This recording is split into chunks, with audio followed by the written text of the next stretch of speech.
Hello guys welcome back to our channel name ఈ శ్రావణి. నేను మీ శ్రావణి. అందరూ ఎట్లా ఉన్నారు? బాగున్నారా? నేనైతే చాలా బాగున్నాను. మీరందరూ కూడా సూపర్గా ఉండాలని, అలాగే సూపర్గా ఉంటారని మనస్ఫూర్తిగా కోరుకుంటున్నాను. ఇది శివరాత్రి రోజు షూట్ చేసిన వీడియో అండి. శివరాత్రి ముందు రోజే ఈవినింగ్ నేను అమ్మ వాళ్ళ ఇంటికి వచ్చేసాను. మా ఇంటికి అమ్మ వాళ్ళ ఇల్లు దగ్గర ఒక హాఫ్ అన్ అవర్ బండి మీద జర్నీ అంతే. అంటే శివరాత్రి రోజు పెద్దలకి స్వయం పాకం ఇవ్వడానికి కృష్ణానదికి వెళ్తున్నారని చెప్పి ఇంక నేను కూడా వచ్చాననమాట. ఎప్పుడు వెళ్ళలేదు అని. ఇంకా సో, ఆ రోజు మార్నింగే లేచి అమ్మ ఫస్ట్ ఇంట్లో పూజ చేసేసుకుంది. ఇల్లంతా మాప్ పెట్టేసి క్లీన్ చేసుకొని ఇంట్లో పూజ చేసేసింది. అమ్మమ్మకి, తాతయ్యకి, మావయ్యకి, అలాగే నానమ్మకి, తాతయ్యకి అందరి దగ్గర కూడా ఇలా దీపారాధన పెట్టేసి నైవేద్యం పెట్టేసింది. ఈరోజు పెద్దల రోజనమాట. అంటే శివరాత్రి రోజు. ఈరోజు అందరూ కూడా కృష్ణానది దగ్గరికి వెళ్లి పిండ ప్రదానాలు చేయడం, లేదంటే గనక ఇలా స్వయం పాకం ఇవ్వడం చేస్తూ ఉంటారు. యాక్చువల్‌గా చేస్తారు అని తెలుసు గానీ, ఎట్లా చేస్తారు, ఏంటి అని చెప్పి నాకు తెలీదు. అసలు నేనైతే ఎప్పుడు చూడలేదు. ఎవ్రీ ఇయర్ అమ్మ, నాన్న ఇద్దరూ వెళ్తారు. కాకపోతే ఈసారి నేను కూడా అన్నీ తెలుసుకోవాలి అనే ఉద్దేశంతో నేను కూడా వచ్చాననమాట. సో, అందరం కలిసి మార్నింగే ఇలా ఇంట్లో పూజ అయిపోయాక స్నానాలు చేసి వెళ్ళిపోతాము. కృష్ణానది దగ్గరికి వెళ్ళాలి. ఇలా నది దగ్గరికి వెళ్ళాలనమాట. సో, మేము విజయవాడలో ఉంటాం కాబట్టి ఇక్కడ కృష్ణా రివర్ దగ్గరలో ఉంటుంది కాబట్టి ఇంక అక్కడికి వెళ్ళిపోయాము. యాక్చువల్‌గా అక్కడ వినాయకుడి గుడి దగ్గర నుంచి ఆటోలు వెళ్ళవు అన్నారు. కానీ దానికన్నా ఇవతల ఇంకా వన్ టౌన్ దగ్గర నుంచి ఆటోలు ఆపేశారు. బండ్లయితే గనుక ఎలో చేస్తున్నారు కానీ, ఆటోలు మాత్రం ఆపేశారు. నేనొక్కదాన్నే చెప్పులేసుకొచ్చాను. అమ్మ, నాన్న, బుడ్డది ముగ్గురు వేసుకురాలేదు. విహాకి చెప్తూనే ఉన్నా, "విహా నీకు అలవాట్లేదు కదా! నడవలేవు" అని. లేదు నేను నడుస్తా, నడుస్తా అని చెప్పి వేసుకురాలేదు. కానీ అక్కడ నేను నడవలేకపోతున్నాను అంటే, ఇంకా వేరే చెప్పులు తీసుకున్నాము. బెల్ట్ చెప్పులంది గానీ అవైతే సరిపోలేదు. అండ్ సైజ్ ఇంక సో, ఇలా నార్మల్ డైలీ వేర్ చెప్పులు తీసేసుకున్నాము. ఇంకా వన్ టౌన్ నుంచి కొంచెం దూరం నడిస్తే మనకి వినాయకుడి టెంపులొస్తుందనమాట. ఇంక వినాయకుడి టెంపుల్ నుంచి ఇంకా ఒక 10 మినిట్స్ అట్లా నడిస్తే మనం కృష్ణా రివర్ దగ్గరికి చేరుకుంటాం. వెళ్తుంటే దారిలో ఒకాయన ఇట్లా శివలింగం వేసి, శివుడి బొమ్మ వేశారు. చాలా బాగా అనిపిచ్చింది నాకైతే. ఇంకా కొండ ఉంది చూసారా? అదే ఇంద్రకీలాద్రి. అమ్మవారు వెలిసిన కొండనమాట. ఇంకా ఇలా మేము కృష్ణానది దగ్గరికి నడుచుకుంటూ వెళ్తుంటే, దారిలో ఇలా ఒకాయన డ్రమ్స్ కొడుతూ ఉన్నారు. ఇలా ఒకాయన డాన్స్ చేస్తున్నారు. నాకు ఈ ఇన్సిడెంట్ మాత్రం అర్థం కాలేదండి. ఇట్లా ఒక 2, 3 ప్లేసెస్‌లో చేస్తున్నారు. వాళ్ళలా ఎందుకు చేస్తున్నారో నాకైతే అర్థం కాలేదు. ఇంకా కంపల్సరీ ఈరోజు తోటకూర అయితే దానం చేయాలంట. ఇదైతే ఆకుకూరలో మస్ట్ అండ్ షుడ్ ఉండాలంట. అసలు ఈరోజు చనిపోయిన పెద్దవాళ్ళందరూ కూడా పైనుంచి ఎదురు చూస్తూ ఉంటారంట. అసలు మన కోసం ఎవరొచ్చారు? ఎవరైనా వచ్చారా లేదా? అని చెప్పి వెయిట్ చేస్తూ ఉంటారంట. యాక్చువల్‌గా ఇక్కడ పిండ ప్రదానాలు జరిగిన బోర్డుంది కదా! ఈ ప్లేస్‌లో అంతా కూడా పిండ ప్రదానాలు చేస్తూ ఉంటారు. చూడండి ఎంత క్రౌడుందో.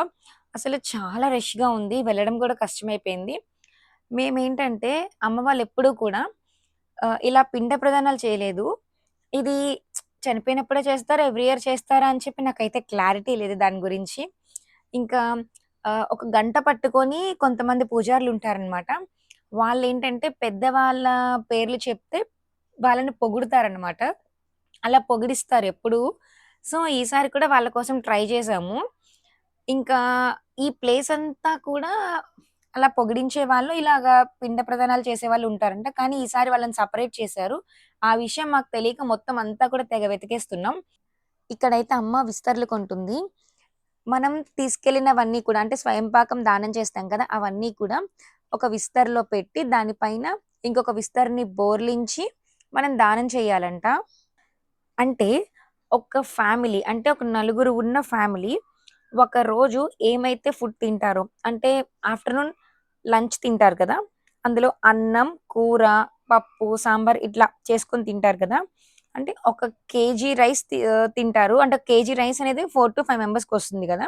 సో, రైస్ ఒక కేజీ రైస్, కేజీ బెల్లం, కారప్పొడి, పసుపు, మనం కర్రీస్ చేసినప్పుడు తాలింపేస్తాం కదా! ఆవాలు, జీలకర్ర, పచ్చెనపప్పు, సాయమినపప్పు, ఎండుమిర్చి, కరివేపాకు ఇవన్నీ కూడా అంటే మనం ఒక రోజు వంటకి ఏవైతే సామాన్లు యూజ్ చేస్తామో బంగాళదుంప కర్రీ చేశామనుకోండి, బంగాళదుంప, టమాటా, ఆనియన్స్, ఉప్పు, పసుపు, కారం ఇలా. అన్నీ కూడా మనం దానం చేయాలి. వాటితో పాటు పాలు, పెరుగు, నెయ్యి ఇవన్నీ కూడా ఒక ఆకులో పెట్టి, ఆకు పైన ఇంకొక ఆకు బోర్లించి ఇవ్వాలి.